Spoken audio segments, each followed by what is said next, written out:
let us welcome Winnie Roswita, who hosts 20 times MDRT with 1 COT. Nak jadi MDRT sekali, dua kali adalah sesuatu yang kita nampak sangat senang. Tetapi sebenarnya cabaran yang betul-betul yang akan datang adalah bagaimana kita nak kekal konsisten menjadi MDRT berulang kali dan akhirnya mencapai status lifetime MDRT. Assalamualaikum, selamat sejahtera, salam MDRT dan salam kejayaan kepada tuan-puan yang saya hormati sekalian. Ramai yang datang bertanya kepada saya, tanya macam mana saya achieve MDRT secara berulang-ulang kali sehingga 20 tahun berturut-turut. Jadi hari ini sesuai dengan tajuk yang akan saya kongsikan iaitu bagaimana polisi upsell dan polisi review boleh meningkatkan hasil jualan. 20 tahun adalah satu jangka masa yang sangat panjang. Ianya bukan sesuatu yang sangat mudah, tetapi ia juga tidak begitu susah.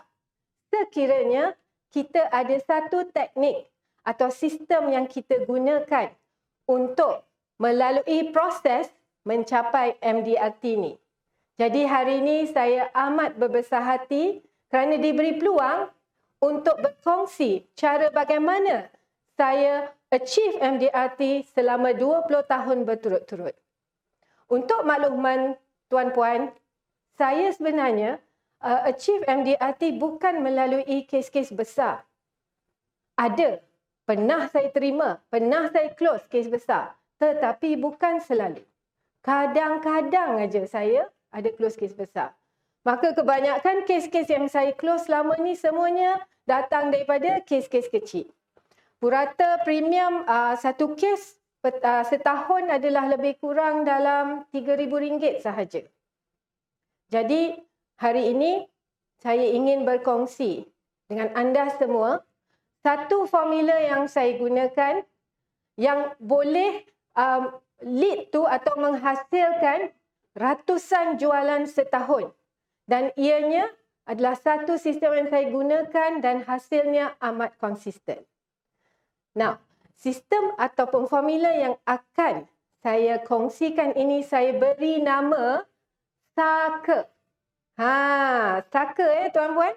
S-A-K-E. SAKE. Okey. Jangan terkejut tau tuan-puan. Ni bukan SAKE yang macam kita tengok dekat televisyen tu. Bukan. Okey. Bukan pakai tangkal ke apa. Ianya adalah satu formula. Okey. Mari kita, saya sekarang ni saya nak share, okay, saya nak share apakah maksud SAKE itu. Okay. Maksud S adalah service call. Okay. Apakah A? Apakah itu A? Okay. A bermaksud analisa keperluan keuangan. Seterusnya, K. Apakah maksud K dekat sini? K dekat sini bermaksud kolam. Okey? K bermaksud kolam dan akhirnya A, lagi sekali A bermaksud accountability. Okey? A yang terakhir bermaksud accountability. Okey, mari kita kupas satu persatu apakah cara yang saya guna pakai selama ni Kita bermula dengan S yang pertama. Okey. S yang pertama, saya maksudkan tadi apa? Service call. Apa service call ni? Okey, kita biasa kan dengar service call. Even bila kita sebut pasal call ni atau service call ni, biasanya ia merujuk kepada panggilan telefon yang kita buat kepada existing customer kita lah. Our existing client ya. Okey. Masa mula-mula dulu, masa mula-mula lah penglibatan saya dalam bidang insurans ni service call yang saya buat tu lebih kepada apa tau? Lebih kepada nak remind pasal premium due, lebih kepada nak cuba-cuba nak menjual polisi baru dekat customer. Dan saya rasakan perkara ni adalah perkara yang biasa kita, insurance agent akan lakukan. Tetapi, service call yang saya maksudkan dan apa yang saya buat adalah beyond daripada panggilan telefon yang biasa kita lakukan. Okey, hari ini saya nak terangkan macam mana service call ni dibuat. Okey, yang pertama ya. Saya akan bahagikan klien-klien saya mengikut 3 kelas. Okey, mengikut 3 kelas dan ia mengikut kelas penerbangan. Tuan-puan mesti tahu kan? Kelas penerbangan biasanya ada 3. Yang pertama, first class. Okey, yang kedua, business class. Dan yang ketiga, economic class. So ada 3 kelas penerbangan dan ada 3 kelas di mana saya bahagikan customer saya mengikut kategori tersebut. Okey, cara macam mana saya bahagikan mereka mengikut kategori ni ya? Okey, yang pertama untuk first class ya. Untuk first class, okey, adalah kategori klien yang premium setahun yang dibayar adalah lebih kurang dalam RM50,000 ataupun 5 polisi yang dia dah sedia ada dengan saya. Okey, untuk kelas yang kedua iaitu business class adalah terdiri daripada para pelanggan saya yang dah membayar premium sebanyak RM10,000 setahun dan atau sekurang-kurangnya mempunyai 3 polisi dengan saya. Dan yang seterusnya economy class. Okey, dan economy class ni pelanggan-pelanggan yang premium tahunan dia adalah kurang daripada RM10,000. Okey, dan sekurang-kurangnya ada 1 polisi dengan saya. Okey, tuan-puan semestinya tahu kalau kalau dalam flight dalam penerbangan setiap kelas ni akan dilayan mengikut bayaran masing-masing lah. Jadi ketika saya buat service call ni, apa yang saya bualkan sebenarnya? Okey, dan berapa kerap saya buat service call ni dalam masa seminggu? So apa yang saya akan buat adalah saya akan ambil 5 nama daripada setiap kategori dan saya akan spend seminggu 2 jam untuk buat service call je. Tuan-puan mesti nak tahu kan apa yang dibualkan ketika saya buat service call tu. Okey, apa yang saya bualkan adalah yang pertama, of course lah tanya khabar tu biasalah Okey. Dan yang seterusnya saya akan bertanyakan mengenai perkembangan kerjaya, perkembangan keluarga, maksudnya ada tambahan tak anak-anak, okey, masih bekerja dekat tempat yang sama atau tidak, okey. So saya akan tanya soalan-soalan macam ni, okey. So service call ni sebenarnya adalah lebih kepada courtesy call. Courtesy call, okey. Jadi mengapa pentingnya service call ni dibuat? Okey. Service call ni untuk makluman tuan-puan, ianya sangat penting supaya kita ni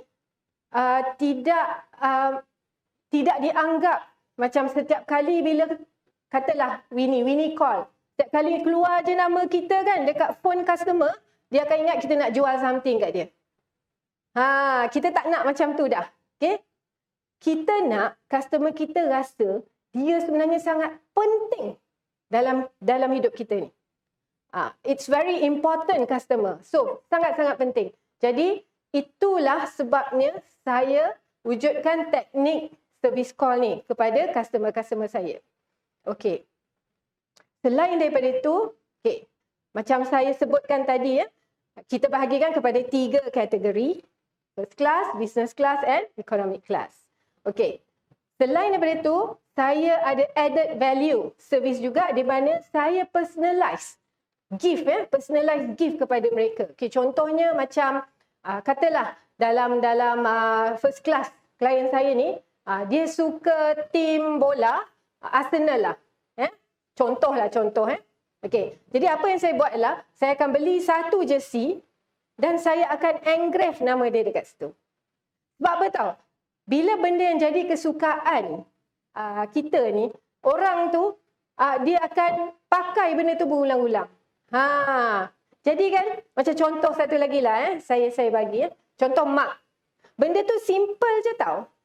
Tak perlu invest mahal-mahal pun. Contoh mak. Mak ni adalah cawan yang digunakan setiap hari untuk minum air. So, saya akan engrave nama saya kat situ. So, saya amalkan bagi personal gift ni, saya personalize nama dia dan at the same time ada nama saya kat situ. Jadi setiap kali kan macam contoh mak tadi, bila setiap kali dia minum je, dia akan teringat dekat saya. Itu adalah salah satu aktiviti yang saya buat dan impactnya sangat-sangat bagus. Impactnya sangat-sangat bagus ya. Okay. Now, seterusnya ya tuan-puan, apa yang saya nak kongsikan seterusnya adalah A. Tadi kita sebut A apa? Ingat lagi tak? Tuan-puan, A tadi apa? Analisa keperluan keuangan. Okey, jadi tadi kita dah buat service call. Betul kan? Okey. Rentetan daripada service call tu tadi, apa yang akan berlaku adalah, okey, ini saya buat masa bukan zaman MCO, bukan zaman PKP. Okey, tetapi ingat ya, aktiviti ni saya masih teruskan juga. Saya tak pernah stop. Okay, cuma saya nak share. Okay, analisa keperluan keuangan ni, okay, berbalik kepada 3 kategori customer tadi.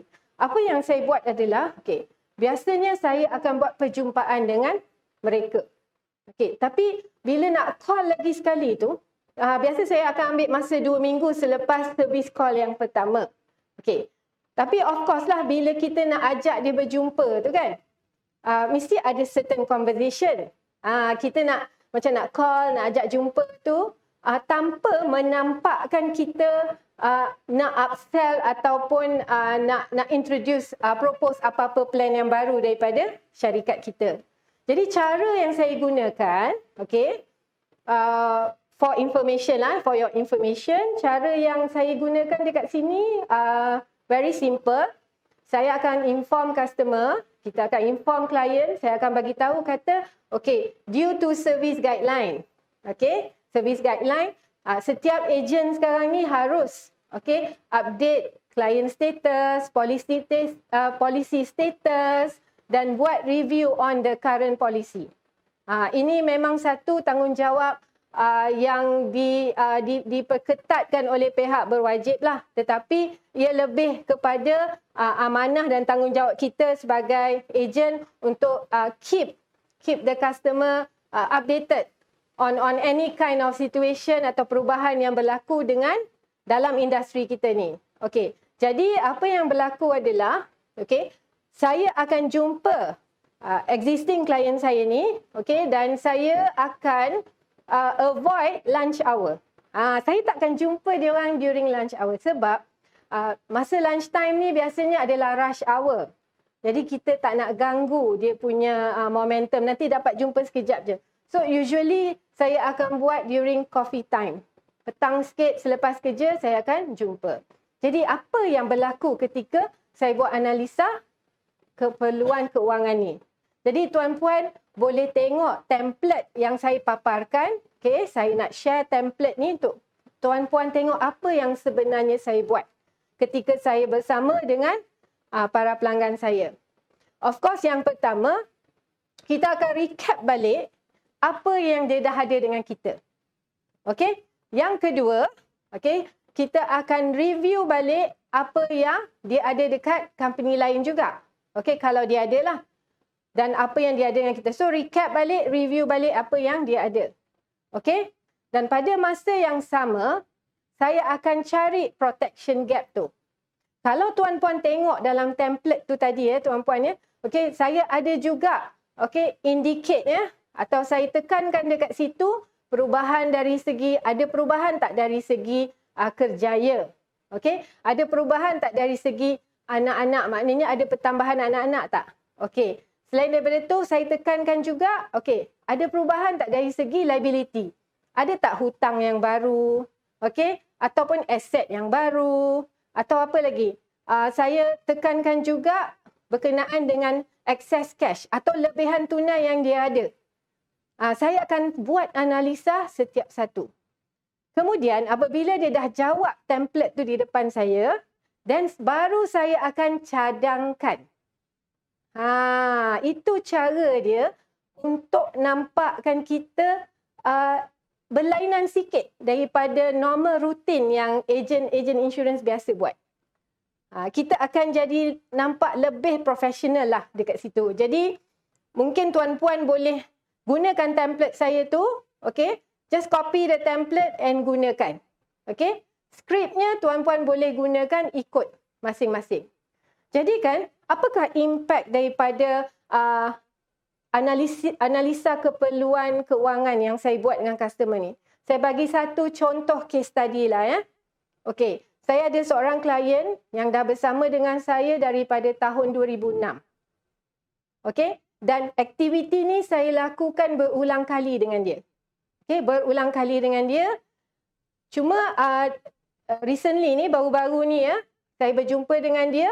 Kebetulan bila dia tengok template tu, dia terus pangkah liability. Dia ada tambahan dari segi hutang. Dia ada beli rumah baru, okey, dan dia ada ambil loan baru, okey. Jadi dia terus dekat situ dia kata, okay, I have additional liability. So pada waktu yang sama juga saya bawa balik kes satu. Dan ini bukan terjadi hanya sekali, dia terjadi banyak kali. Cuma kadang-kadang bila customer ada perubahan dari segi keuangan, keluarga, dia tak sempat nak fikirkan. Jadi kita bantu dia untuk fikirkan. Jadi itu impact dia lah daripada analisa keperluan keuangan yang saya buat. Okey, tuan-puan, seterusnya adalah K. Apakah itu K? K bermaksud kolam. Tuan-puan mesti ada yang suka memancing ikan, betul kan? Jadi mana lebih senang tuan-puan? Pancing ikan dekat kolam atau pancing ikan dekat sungai? Mana lebih banyak dapat ikan? Of course lah, mestilah pancing ikan dekat kolam. Mesti banyak dapat ikan, ya tak? Jadi, apa yang berlaku dengan kolam saya ni? Apa yang saya buat dengan kolam tersebut? Okey, saya akan buat broadcasting. Okey, broadcasting, saya akan menggunakan media Telegram dan at the same time saya gunakan private Facebook group. Saya sangat suka private Facebook group ni. Okey, saya akan hantar link invitation link kepada semua existing customer saya, tetapi tiada paksaan. Saya tak paksa mereka untuk masuk link tu. Tetapi I would say 80% actually join the link. So apa yang berlaku dekat dalam tu? Apa yang saya buat dalam Facebook group, private group tu ya? Okay. Saya akan update every single thing pasal industri kita. Saya akan update dekat situ. Dan saya akan bagi information berbentuk educational. Lebih kepada sharing information. Share information ya. Okay, dan seterusnya saya akan update pasal taxation, anything about keuangan. Saya akan update from time to time dekat grup tersebut. Okay, apakah tujuan saya buat macam tu? Tujuannya supaya I can reach them and they can reach me. Bermaksud saya sentiasa ada dengan diorang. Saya sentiasa wujud di sekeliling pelanggan-pelanggan ni semua. Okey? Jadi kalaulah kawan-kawan saya tanya macam mana saya boleh ada 20 kes enforce setiap bulan. For the last saya rasa dah 3 tahun ke belakang ni saya memang fokus enforcekan 20 new business atau 20 kes-kes baru setiap bulan. Cara dia saya pergi balik dekat kolam ni, saya pancing aja. Itu cara dia. Okay? So maybe cara ni pun boleh membantu tuan-puan untuk tingkatkan jualan dan seterusnya mencapai MDRT. Okay. Now, yang terakhir yang ingin saya share hari ini adalah A. Okay, apakah maksud A tu? A di sini bermaksud accountability. Apakah maksud dia? Maksud dia sangat mudah. Segera bertindak sekiranya pertolongan kita diperlukan. accommodate to the client request immediately. Itu maksud accountability. Saya selalu berkata kepada diri saya, kerja saya bermula bukan di saat saya close satu kes. Bukan. Kerja saya sebenarnya bermula apabila saat di mana customer memerlukan saya. Masa bila customer betul-betul memerlukan kita punya pertolongan? Terutamanya claim lah, masa claim lah. Ya? Saya dah lama dah buang habit sikap bertangguh-tangguh tu. Bukan setakat claim aja ya. Setakat lebih daripada claim. Contohnya macam policy administration, okay? Tukar alamat lah, macam-macam. Tukar kredit kad, tukar itu ini semua saya akan segera bertindak. Saya tidak akan bertangguh-tangguh. Okay? Sebab kebanyakan ejen kita tengok kan, 2-3 bulan baru nak siap kerja tu. Okay, sebab kita ni manusia, kita lemah dari segi kadang-kadang kita terlupa. Kita terlupa tau nak update. Jadi disebabkan itulah, okay, jangan bertangguh-tangguh, immediately buat. Dan satu lagi pasal claim ni, okay, claim memang ada benchmark. Kadang-kadang syarikat kita akan bagi tahu 14 hari, biasanya benchmark lah, baru akan satu tuntutan tu akan selesai. Tetapi claim tak semestinya straightforward. Tak semestinya straightforward. Hari ini saya nak berkongsi dengan anda semua satu cerita, satu case study yang saya buat baru-baru ni berkenaan dengan tuntutan penyakit kritikal. Okey, klien ni merupakan seorang ibu tunggal yang mempunyai anak lelaki berumur 5 tahun. Polisi dia ambil lebih kurang tahun 2019. Polisi masih baru lagi. Dan setahun selepas dia ambil polisi tu, dia telah didiagnoskan dengan cervix cancer. Okay? So, claim tu definitely semestinya bukan straightforward. Okay? Banyak liku-liku cabaran yang kita harus tempuh. Tetapi sebagai ejen kepada klien tu, saya take this as a challenge. Saya suka. Ini adalah passion saya. Sebab apa? Saya akan usahakan supaya benda ni settle. Claim tu settle. Jadi apa yang berlaku adalah saya turun naik hospital, okay? Investigation berlaku, saya bantu customer untuk dapatkan report. Customer saya ni dia kena cancer stage 4 tau. Jadi dia tak ada tenaga nak buat urusan tu sendiri. Saya yang pergi buat. Saya bantu dia dan akhirnya claim tu selesai dan customer ni, single mother ni, dia dapat wang pampasan sebanyak RM475,000 daripada syarikat insurans. RM475,000 adalah satu amount yang sangat besar dan betul-betul boleh membantu. Tetapi apakah impaknya kepada saya? Yang pertama, satisfaction. Sebab usaha saya berjalan dengan lancar. Alhamdulillah waktu tu. Tetapi yang paling memberi saya impact adalah dia sangat risaukan anak dia tau.